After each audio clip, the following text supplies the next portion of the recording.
Deus te abençoe nessa noite. Deus abençoe você que é nosso visitante. Deus cuide também da sua família de forma muito especial. Eu quero convidar você a abrir a sua Bíblia lá em Êxodo capítulo 16. Êxodo capítulo 16. Abra lá a sua Bíblia. Eu vou te pedir que você faça o seguinte: você vai abrir a sua Bíblia. Nós vamos ler do verso 1 até o verso 10, mas você vai ficar marca aí de alguma forma esse texto, porque eu vou afirmar algumas coisas lendo alguns versos que estão à frente do verso 10. Então você vai abrir a Bíblia em Êxodo capítulo 16, vai acompanhar a leitura que faço do verso 1 até o verso 10 e vai deixar sua Bíblia aberta. Além de que você vai usar para fazer essa leitura, pensando que Deus nos conduz, é Deus que conduz o plano, por isso nós alcançaremos mais. É Deus que conduz o plano, por isso, sem sombra de dúvidas, nós alcançaremos mais. E aí nós vamos pensar nesse tema a partir desse texto. Leio os 10 primeiros versos. Diz assim: Deus manda o maná. Partiram de Elim e toda a congregação dos filhos de Israel veio para o deserto de Sim, que está entre Elim e Sinai, aos 15 dias do segundo mês, ou seja, 45 dias depois que saíram da terra do Egito. Toda a congregação dos filhos de Israel murmurou contra Moisés e Arão no deserto. Disseram-lhes os filhos de Israel: quem nos dera tivéssemos morrido pela mão do Senhor na terra do Egito, quando estávamos sentados junto às panelas de carne e comíamos pão a fartar, pois nos trouxestes a este deserto para matardes de fome toda essa multidão. Então disse o Senhor a Moisés: eis que vos farei chover do céu pão, e o povo sairá e colherá diariamente a porção para cada dia, para que eu ponha à prova se anda na minha lei ou não. Dar-se-á que ao sexto dia prepararão o que colherem, e será o dobro do que colhem cada dia. Então disse Moisés e Arão a todos os filhos de Israel: à tarde sabereis que foi o Senhor quem vos tirou da terra do Egito, e pela manhã vereis a glória do Senhor, porquanto ouviu as vossas murmurações. Pois quem somos nós para que murmureis contra nós? Prosseguiu Moisés: será isso quando o Senhor à tarde vos der carne para comer, e pela manhã pão que vos farte? Porquanto o Senhor ouviu as vossas murmurações, com que vos queixais contra ele, pois quem somos nós? As vossas murmurações não são contra nós, e sim contra o Senhor. Disse Moisés a Arão: dize a toda a congregação dos filhos de Israel: chegai-vos à presença do Senhor, pois ouviu as vossas murmurações. Quando Arão falava a toda a congregação dos filhos de Israel, olharam para o deserto, e eis que a glória do Senhor apareceu na nuvem. E eis que a glória do Senhor apareceu na nuvem. Alcançaremos mais, pois Deus está conduzindo o plano. É o que eu quero pensar com vocês alguns minutos desse texto.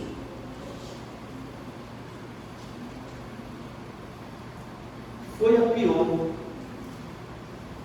pedalada que eu fiz na minha vida, do pouco tempo que eu andei de bicicleta enquanto a minha coluna permitia. Mas a pior foi levantar 4h30 da manhã para sair eu e o Osmar às 5 horas em direção à torre. E eu achei que seria algo lindo, seria bacana demais. Mas, meus irmãos, quando nós chegamos na metade do caminho, o Osmar estava bem, mas eu já estava pedindo misericórdia a alguém me socorro.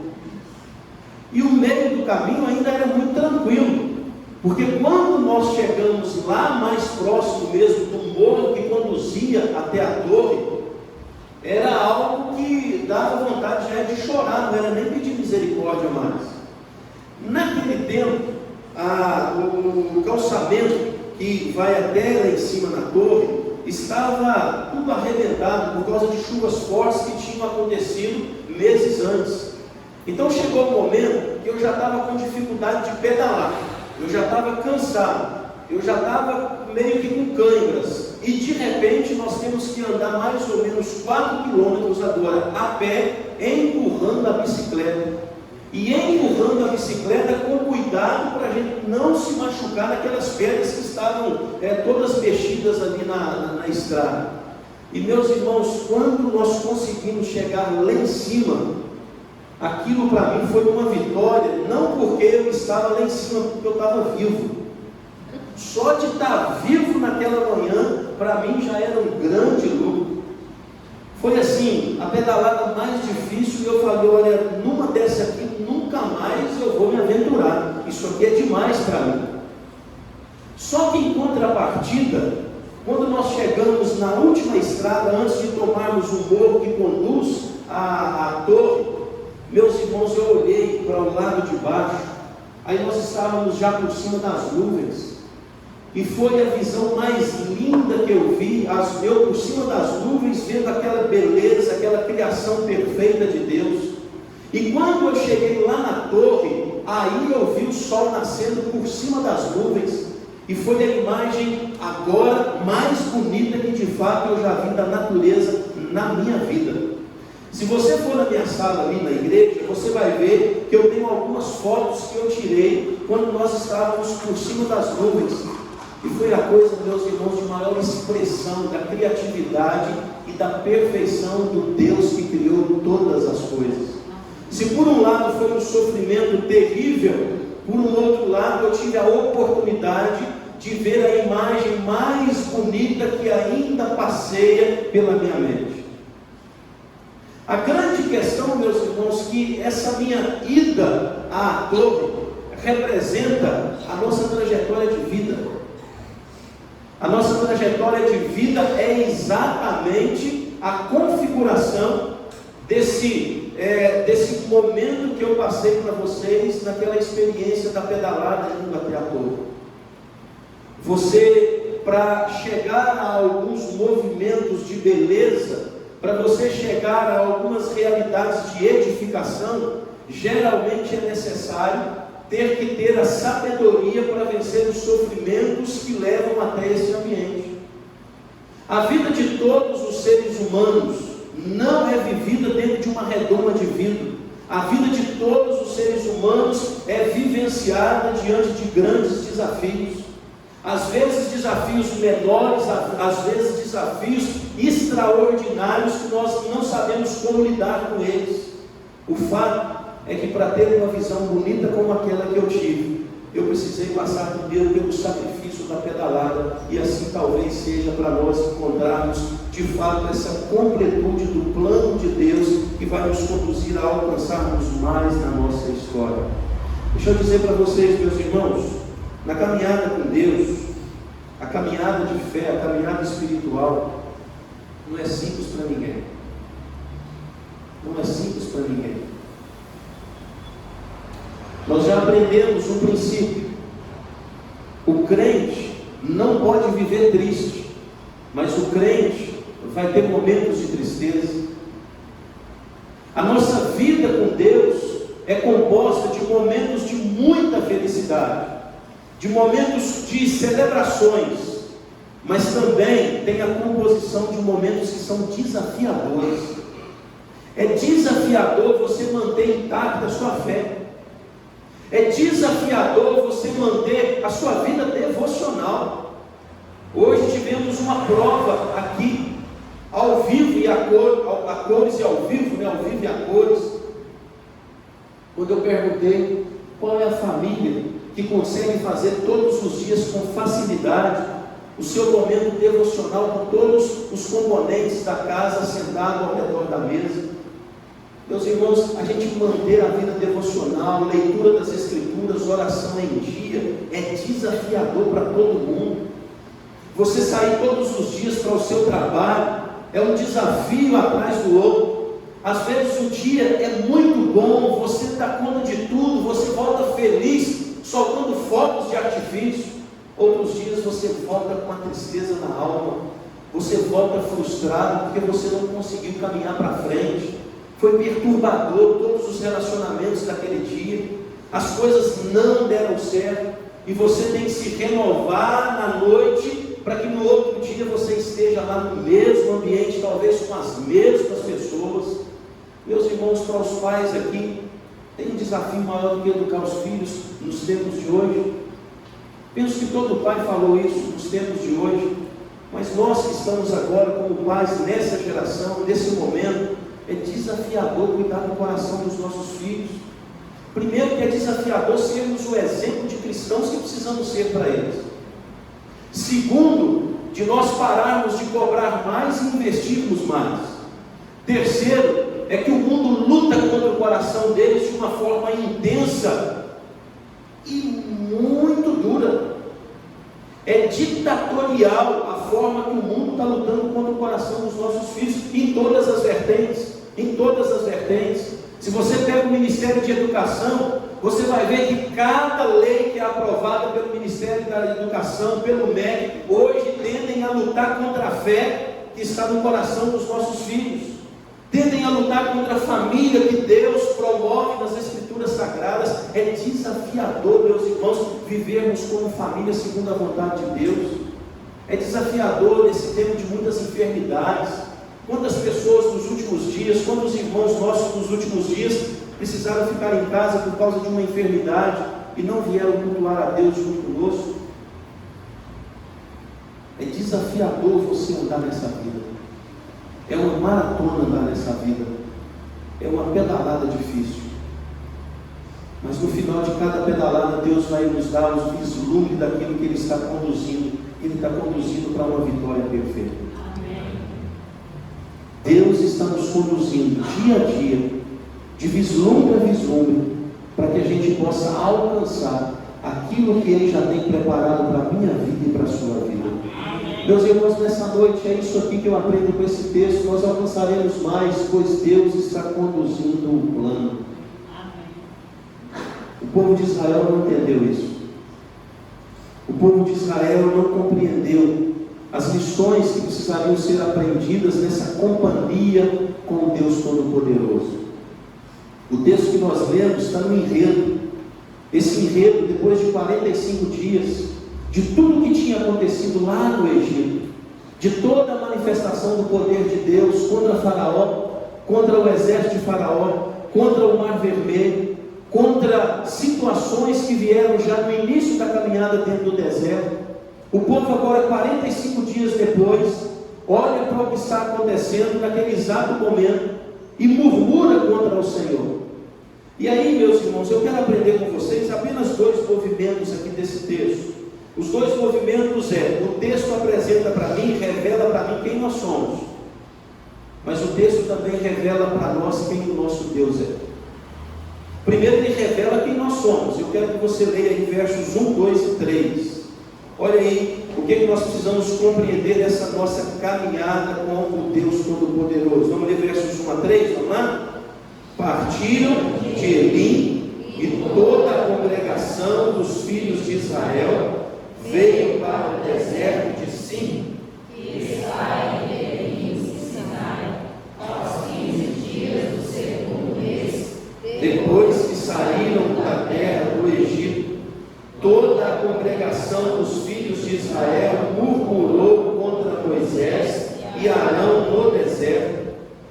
disseram os filhos de Israel: quem nos dera tivéssemos morrido pela mão do Senhor na terra do Egito, quando estávamos sentados junto às panelas de carne e comíamos pão a fartar, pois nos trouxeste a este deserto para matar de fome toda esta multidão. Isso aqui revela quem nós somos. Com muita facilidade, eu e você esquecemos da bondade que Deus fez ontem sobre a nossa vida. Com muita facilidade, o nosso coração se envereda para lados onde não há a possibilidade de contemplar o que Deus fez minutos atrás. Olha para você ver que coisa interessante. 45 dias apenas. Um mês e meio. O povo ainda estava dentro do Egito. Uma escravidão terrível. Trabalhando debaixo do sol escaldante. Tendo que produzir tijolos na olaria como máquinas. Não tinha dinheiro, não tinha pagamento. O pagamento era a comida necessária para permanecerem de pé, aptos à continuidade do trabalho. Não tinham alegria para adorar a Deus, não tinham lugares para se reunir. Faraó, quando recebe da parte de Deus, por boca de Moisés, a fala de que deveria deixar o povo sair para adorar a Deus em uma terra prometida, ele ira, ele revolta no coração, e ele diz o seguinte: estão pensando em adoração, estão pensando em Deus, porque eles estão tranquilos, vamos colocar algumas distrações, vamos colocar algumas situações, e ele vai então intensificar o trabalho e o castigo quando o trabalho não era bem feito. Esse povo, meus irmãos, sofria terrivelmente debaixo das mãos de um faraó mau, de um ditador, de alguém que não tinha misericórdia no seu coração. Deus se revela a esse povo, arranca o com mão forte, dá para eles todos os movimentos necessários para compreenderem que Deus é o dono do plano.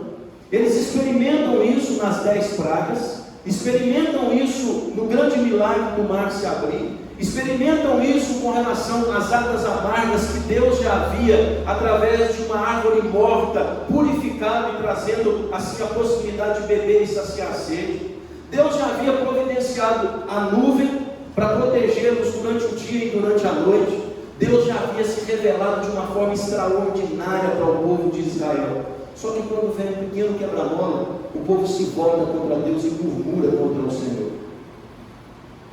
O povo está aqui, meus irmãos, enfrentando Deus. O povo não tem juízo na cabeça nesse exato momento. Eles estão agora indo contra a autoridade de Deus representada em Moisés e Arão. E eles não estão preocupados com aquilo que estavam dizendo. Porque, meus irmãos, preste atenção. O murmúrio aqui não é simplesmente falar alguma coisa que o vento vai levar. O murmúrio aqui é dizer: Deus não sabe o que está fazendo e Ele enganou o nosso coração. Deus não tem a mínima ideia do que de fato deveria fazer nesse exato momento, porque a nossa comida acabou. E aí, meus irmãos, sabe o que na verdade está acontecendo? O que está acontecendo aqui é que essa murmuração não significa falta de comida. E eu provo para você. Essa murmuração não significa falta de comida, e eu te provo. Vai para o 17, verso 3 aí, bem alto para mim, todo mundo. Eles falaram, bravos contra Deus, que Deus os levou para o deserto para morrer porque faltou comida. Será que é? Lê o verso 3 do capítulo 17. Tendo ali o povo sede de água, murmurou contra Moisés e disse: por que nos fizeste subir do Egito para nos matar de sede, a nós, a nossos filhos e aos nossos rebanhos? A nós, aos nossos filhos e aos nossos animais, aos nossos rebanhos. Olha a comida aí. Por que não mataram talvez um novilho? Por que não mataram talvez um carneiro? Por que não mataram algum animal que era próprio para a alimentação? Não era falta de comida. A murmuração é porque a vida não estava segundo a vontade que eles tinham que ela estivesse. Todas as vezes que você murmura, é isso que você está falando para Deus: a minha vida não está do jeito que eu gostaria que estivesse, e o Senhor está errado. Presta atenção, se não é assim, quando você fica chateado com Deus, quando você começa a abandonar as Escrituras, quando você para de ter o prazer na oração, quando você começa a olhar de um lado para o outro para transferir a responsabilidade de alguma coisa que não está acontecendo ao contento do seu coração, ao desejo da sua percepção. Olha para você ver quando no seu coração está estabelecido: eu não estou dando conta. E aí esse não estou dando conta começa a se transformar em um ambiente, em uma desculpa para você colocar a culpa em tudo e em todos, porque você não tem a vida que na sua ótica deveria estar acontecendo. O problema do murmúrio aqui não é falta de alimento. O problema do murmúrio aqui é que Deus não estava fazendo do jeito do povo, Deus estava fazendo do jeito dele. E meus irmãos, não é muito difícil a gente murmurar contra Deus, principalmente quando as coisas começam a não andar do jeito que é necessário. Deveria ser o contrário, mas infelizmente não é. Olha para você ver, geralmente, quando nós não estamos alcançando o esperado, a gente começa então a transferir responsabilidades. Quando a gente transfere responsabilidade para a esposa para o marido, até aí a briga é entre dois pecadores. Mas quando você transfere para Deus, virou loucura.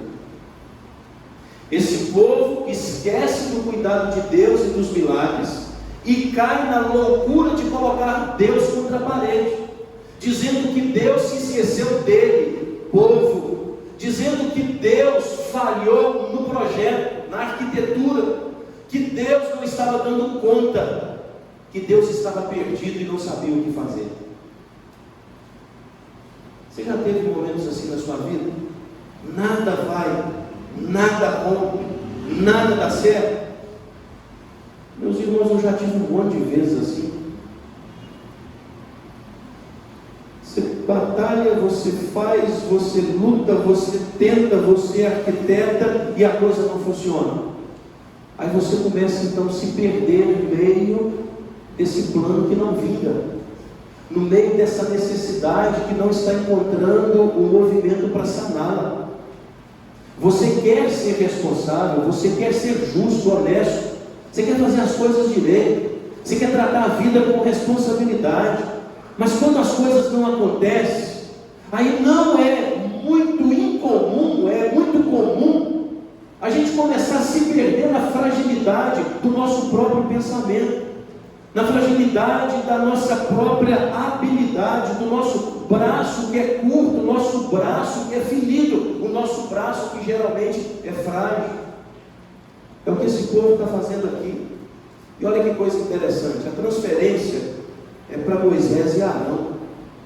Eles não estavam com a consciência de que Moisés e Arão representavam de forma imediata a autoridade de Deus no meio dele, no meio do povo. Então preste atenção, a primeira coisa que esse texto aqui apresenta para nós, revela, é quem nós somos. Quem nós somos? Pessoas que não têm muita dificuldade de esquecer a ação de Deus sobre a nossa vida no dia de ontem. Pessoas que às vezes têm a audácia de colocar Deus contra a parede. Aí deixa eu te contar aqui em observação o que significa colocar Deus contra a parede.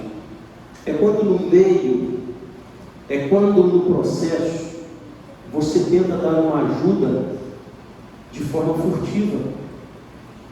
É quando você tenta mexer nos pauzinhos e aí vem um jargão que o mundo gosta de falar, o jeitinho brasileiro. É quando você não confia em Deus e você confia naquilo que você tem a possibilidade de fazer. Você está murmurando contra Deus. Murmurar contra Deus é dizer: eu não confio que o Senhor é capaz. Primeiro movimento, esse texto revela quem nós somos. Mas o segundo movimento revela quem Deus é. E aí, você vai ler juntos, vocês lerão juntos o verso 4, por favor, do capítulo 16. O que ou quem Deus é? Como que Deus se revela aqui nesse texto? Vamos juntos? Então disse o Senhor a Moisés: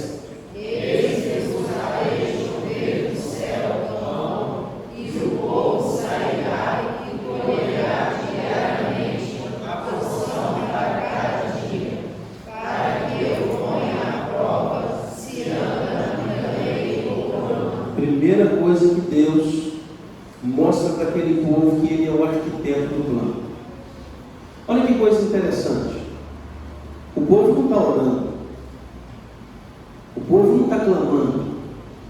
Porque isso deveria ter sido a atitude desse povo. Confiança em Deus através da oração. Mas o povo não está voltado para Deus. O povo está voltado para o murmúrio. Só que Deus escutou o murmúrio. E pela bondade dele, ele substitui o murmúrio pelo clamor. Ele chega a Moisés e Arão e diz assim: olha, não precisava ser desse jeito. Eles estão perdendo tempo. Eu sou o arquiteto do plano. Eu sei o que eu estou fazendo. Todavia, mesmo eles não solicitando a minha ação e interferência, a minha intervenção, eu vou fazer algo extraordinário. Eu vou fazer algo que vai fazer com que esse povo fique boquiaberto. Haverá comida para esse povo. O plano vai permanecer. Eles vão caminhar e vão caminhar segundo a minha vontade. A minha vontade é boa, perfeita e agradável para ele. Por mais que o povo não compreenda, por mais que o povo seja muito líquido, muito superficial, todavia eu amei esse povo antes da fundação do mundo e eu tenho um plano especial para ele. Eu vou completar esse plano. É assim que aconteceu comigo e com você. Deus tem um plano para a minha vida e Deus tem um plano para a sua vida. E eu não tenho dúvidas disso. Ele é o arquiteto. Ele sabe o que está fazendo. Segunda coisa que eu vejo aqui que revela Deus, verso 13, olha aí na sua Bíblia. Vamos ler juntos, verso 13. Vamos lá? À tarde subiram.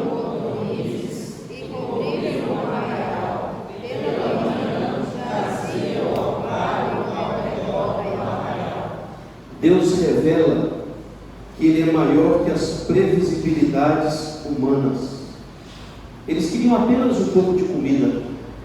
Deus vai fazer algo extraordinário. Quando você vai, não precisa abrir a sua Bíblia, mas quando você vai para Números capítulo 11, verso 30 até o 35, mostra lá a quantidade de comida que veio naquela tarde. Quantos centímetros tem um côvado? Quantos centímetros tem um côvado? É a forma que é usada no Antigo Testamento para medir distância. Quanto? 40 centímetros. Números 11, 30 a 35 fala que ficaram 2 côvados de codornizes pelo chão do arraial de Israel. Qual a distância que ficou 80 centímetros de carne no arraial de Israel? A caminhada de um dia. O povo ia caminhar durante um dia, passando por cima de carne que não acabava mais. Deus está mostrando para esse povo que nele há sempre recursos muito maiores do que aquilo que o próprio povo precisava. Deus está mostrando para o povo que é infinito o poder dele, a sabedoria dele, as possibilidades nele são inesgotáveis. Ou seja, Deus se revela como o arquiteto do plano e Deus se revela como aquele que vai manter o plano de pé. Terceira coisa, como que Deus se revela, verso 15. Vamos ler juntos o verso 15? Vamos lá? Vendo-a, os filhos de Israel disseram uns aos outros: que é isso? Pois não sabiam o que era. Disse Moisés: isso é o pão que o Senhor vos dá para o vosso alimento. Deus se revela como criativo por meio de um milagre inédito. O que é isso? Aqui já não é codornizes. Aqui já é o maná. Maná significa literalmente o que é isso? Porque carne o povo conhecia, comia no Egito. Carne o povo conhecia, já tinha comido no deserto.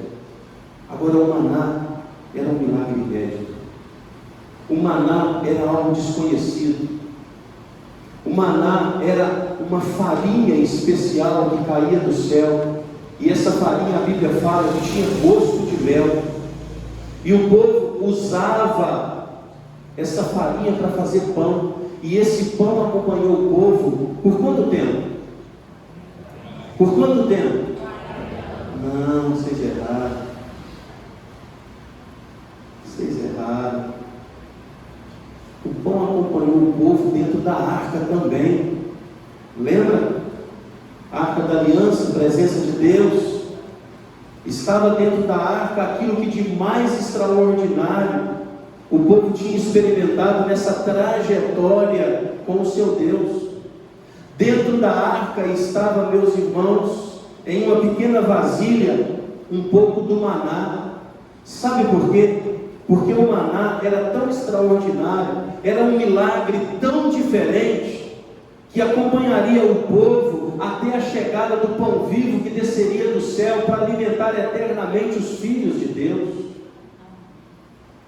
Presta atenção na forma inédita de Deus agir nesse exato momento, se revelando ao povo.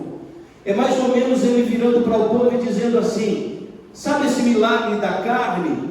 Isso aqui vocês já experimentaram lá atrás. Agora eu estou fazendo um milagre que vocês não esperavam. Eu estou fazendo um milagre que é criativo e inédito e que vai acompanhar todas as gerações que vierem depois de vocês. Eles falarão do maná. E aí, meus irmãos, o maná é o presente de Deus que veio do alto, é um milagre divino. É algo diferente que nenhum outro povo teve, só o povo de Israel. Aí, meus irmãos, sabe o que isso significa para mim e para você? Deus é o arquiteto do plano. Deus é muito maior do que as previsibilidades que eu e você temos para a nossa própria vida. E Deus é criativo para fazer todos os dias um milagre inédito para abençoar a nossa trajetória, porque Ele nos governa e conduz a minha e a sua vida. E a prova disso é Jesus Cristo. Jesus Cristo garante que de fato Deus é o arquiteto eterno da vida de todos aqueles que Ele mesmo resolveu amar antes da fundação do mundo e conduzi-los a uma terra que mana leite e mel, não mais geográfica, mas uma terra que mana leite e mel, que será a presença do Deus Todo-Poderoso e vai limpar dos nossos olhos toda lágrima e não vai permitir mais esse sentimento que para ver uma bela vista lá do alto da torre seja necessário pedalar com tanto sofrimento até lá. Deus vai limpar para nós essa estrada, Ele vai abençoar.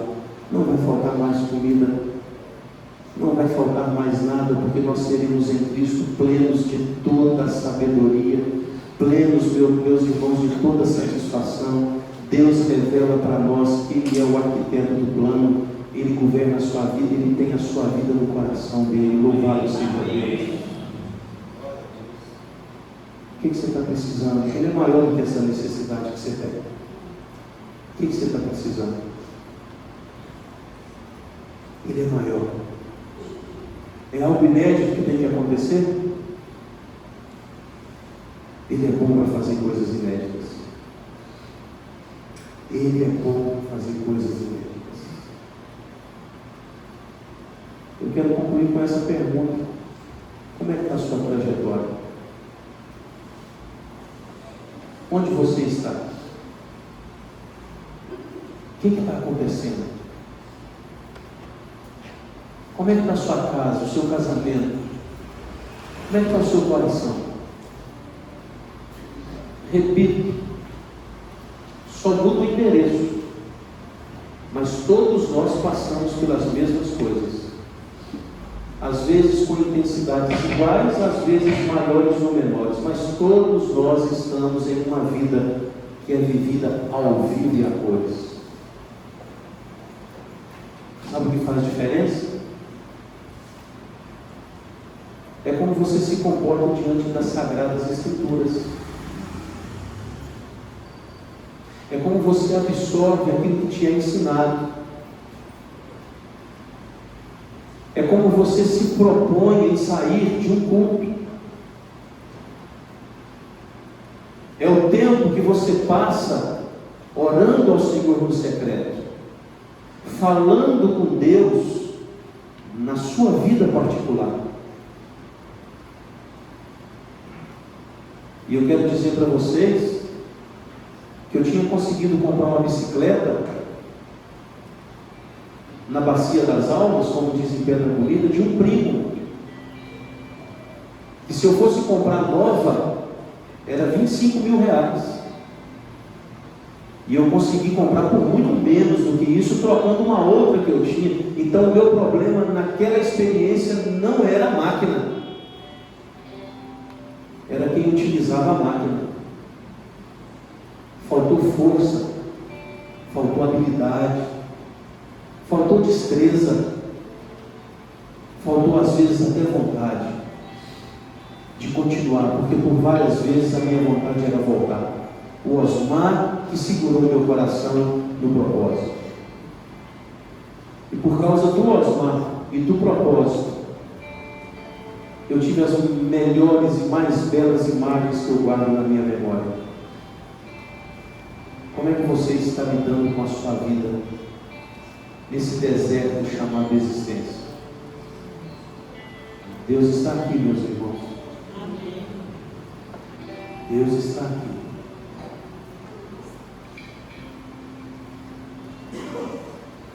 E é bem possível alguém de nós não perceber que Ele está aqui. É bem possível não haver a compreensão que no primeiro momento o texto movimenta para revelar quem nós somos e a gente parar aí. Mas o meu convite para você é o nosso coração ficar firmado no segundo movimento. E o segundo movimento é o texto revelando quem é o nosso Deus. Ele é o arquiteto do plano, de um poder ilimitado. E Ele quer fazer algo inédito na sua vida. Onde você precisa de algo inédito da parte de Deus?